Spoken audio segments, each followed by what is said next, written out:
خلفۂ راشدین کے صفحہ نمبر 124 میں آتا ہے کہ یمن کے ایک آدمی نے اپنے لڑکے کو سفر پر بھیجا اور ساتھ ایک غلام بھی جو ہے وہ بھی روانہ کیا۔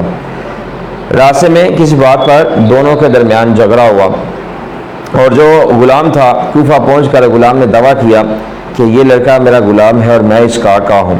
یہ بات جب پھیل گئی اور اس غلام نے اس لڑکے کو بیچنا چاہا تو یہ مقدمہ امیر المومنین سیدنا علی پاک رضی اللہ تعالیٰ عنہ کی خدمت میں پیش آیا۔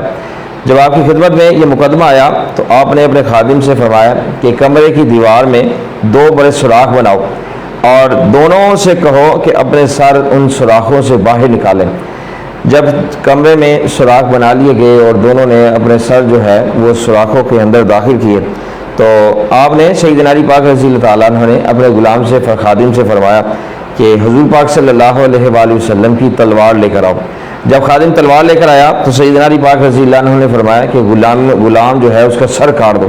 جب آپ نے یہ فرمایا کہ غلام کا سر کاٹ دو، جو واقعی غلام تھا اسے فوراً اپنا سر پیچھے کر لیا اور جو لڑکا تھا وہ ویسے کا ویسے کھڑا رہا۔ تو اس سے پتہ چل گیا کہ غلام کون ہے اور آقا کون ہے۔